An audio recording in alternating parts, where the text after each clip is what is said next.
What's good, gamers? Welcome back to Exceptionscape Dessert Edition. We are going to buy ourselves a house, something that prior to this I could only dream of. We are going to finish Prince Alley Rescue, and as you can see, we're going to go get a log, an oak log. So, I did decide to do Giant's Foundry, because I thought it would be fun, for the same reasons I said last time, basically. So basically how I decided to do this, because there is no good way to get an oak log aside from cutting one. Trust me, I checked like 3 times. We are going to get a head start on the double hell death chunk and chop 15 levels of normal logs here. So when I do roll this chunk, this is what the 70 levels of woodcutting that I'll have to do will look like. So I figured that it wasn't really that bad because I am gonna have to do this eventually, so really I'm just front loading the first like 20 minutes of my insanely long grind. I'm just doing it with a bronze pickaxe. I'm dropping the logs, you know, nothing too fancy here. We're just gonna get 15, and then I'm gonna nip out while I do Prince Alley Rescue probably, and chop down an oak tree. There's level 15. I promise you did not miss anything at all. And I'm ready to finish this exception. While we are running this to go grab our logs and wool, I am going to talk a bit about the other exceptions. Basically, everything else is pretty simple. Like Prince Alley Rescue, I can just grab all the parts from various shops, like near Varrock. However, the real elephant in the room is once I finish Prince Alley Rescue, I get access to the Sorceress's Garden minigame, which for its intended content is basically dead content for us. So, Sorceress's Garden, for those who don't know, is intended to primarily be a thieving training. There is some ancillary farming experience that you get from it. However, to actually get the thieving experience from Sorceress's Garden, you require a pestle and mortar, which there is basically no way for us to get without me going like all the way to Taverley. So I basically won't be doing Sorceress's Garden.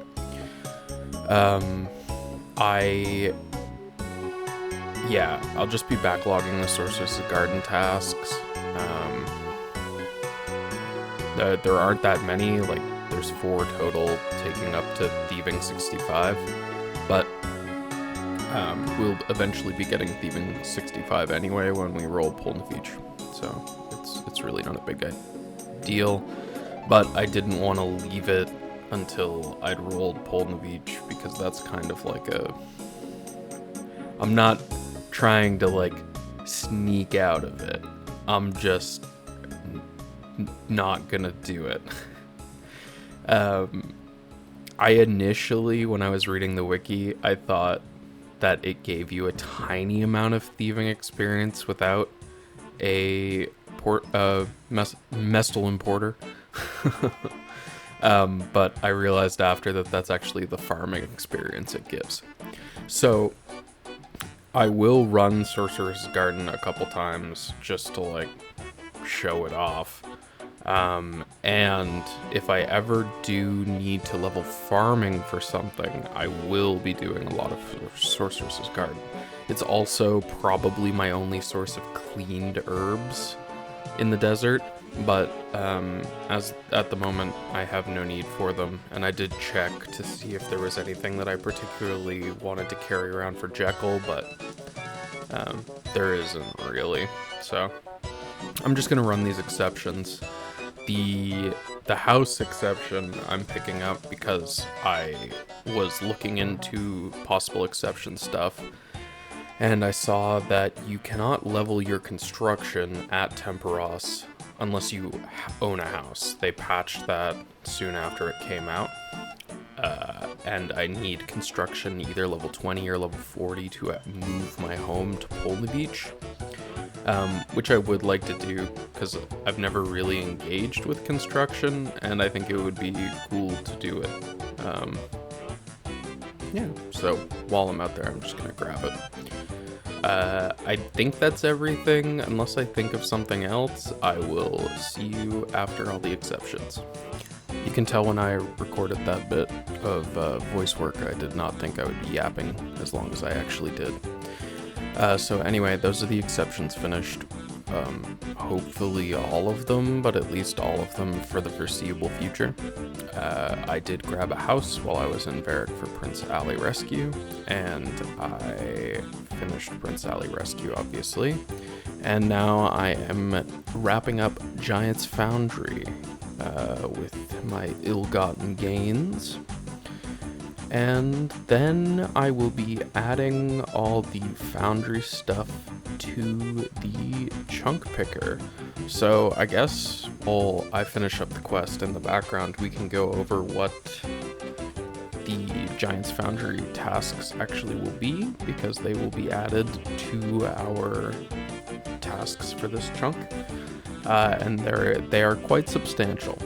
Alright, so as you can see, we've gone from a handful of chunk tasks to 32 chunk tasks.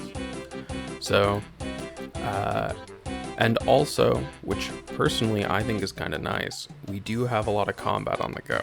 But first, as you can see, there's the full clog from Giant's Foundry. The only thing we can't do is unlock the double cannon mold, because we need to have finished Dwarf Cannon for that.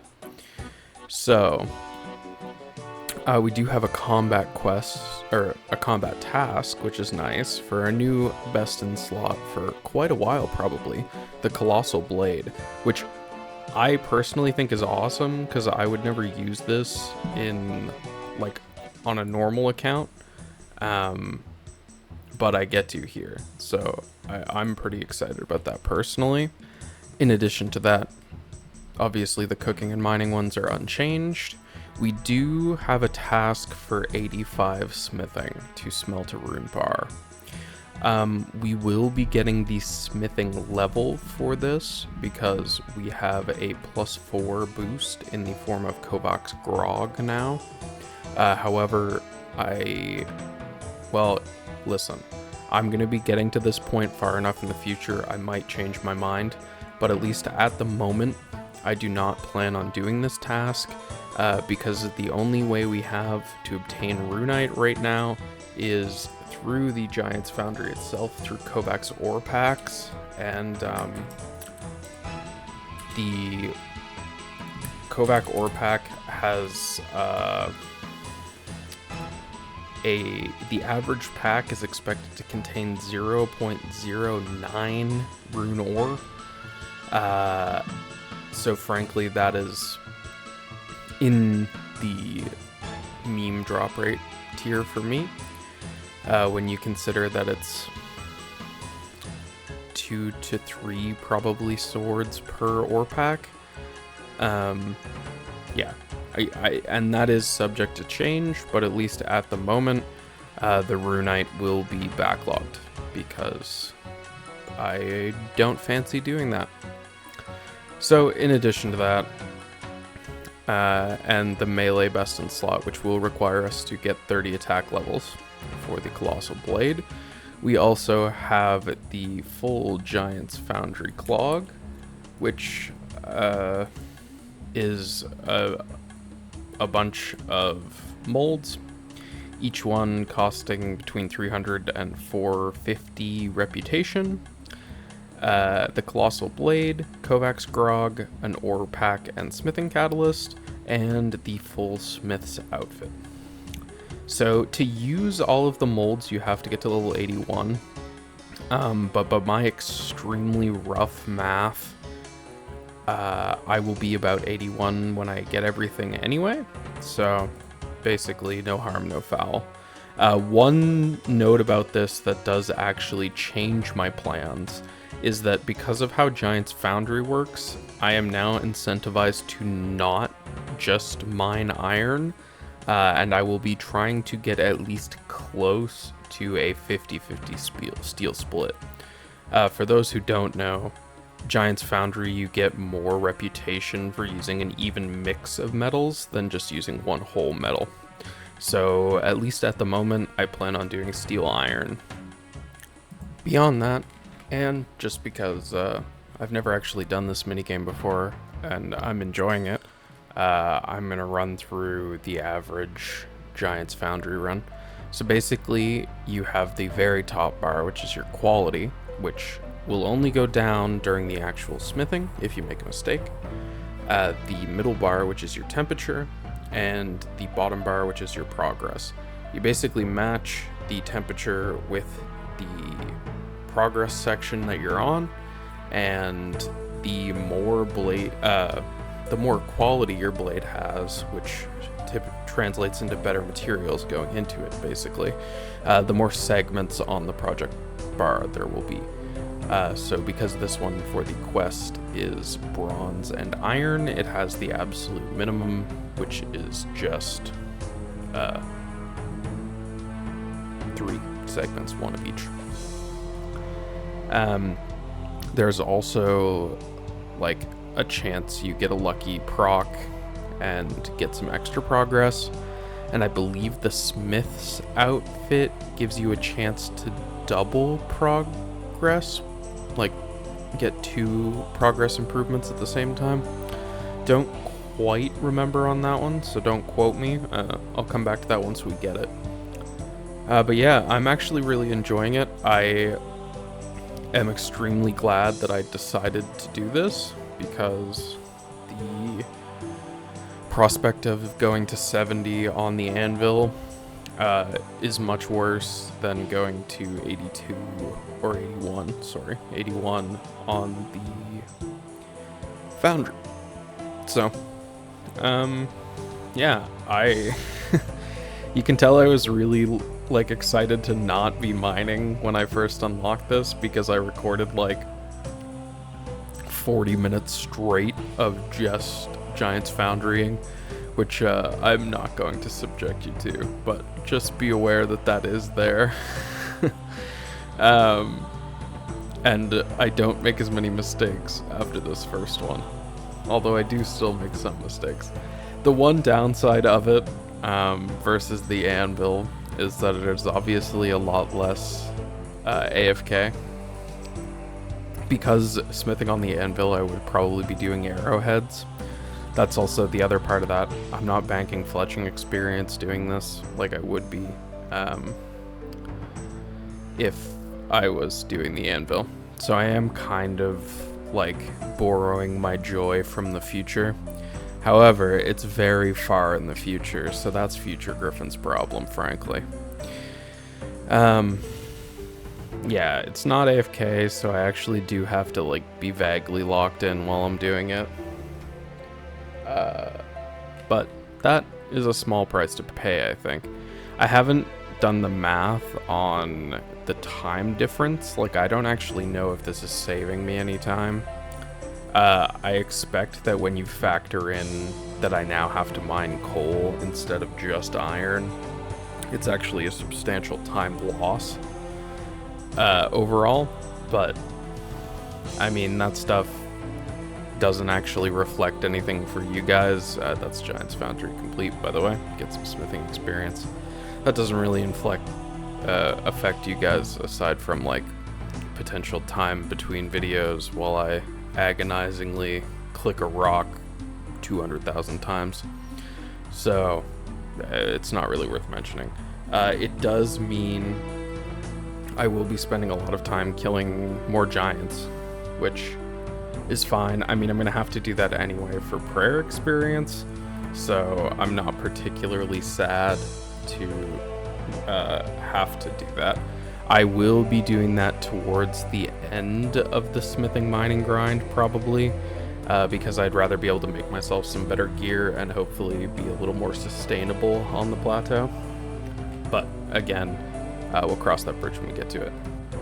So I said last time that it was going to be a shorter video, and then it was not. But this time it actually is. I'm still trying to decide, like, logistically how to do it, but likely next video I will do all of the rest of this chunk, or maybe I'll do all the mining. I'm still trying to figure it out because there is I got a lot of stuff to do. So I'll maybe, like, well, I mean, and also I'll see how far along I am, but I'll probably make like one mining video, one smithing video, and one training video maybe, or just like one montage for each and cram them in one video. We'll see how it's looking and how I'm feeling, but I don't expect this will take too long, like video-wise, but this one might take longer than the previous ones, because, you know, there's a lot more to do. But yeah, I will be here clicking on rocks for a long time, and I will see you hopefully sooner rather than later. Please provide me much needed moral support by liking and subscribing, and telling me how much I have sullied the name of Chunkman by making this Giants Foundry exception in the comments. Thank you very much.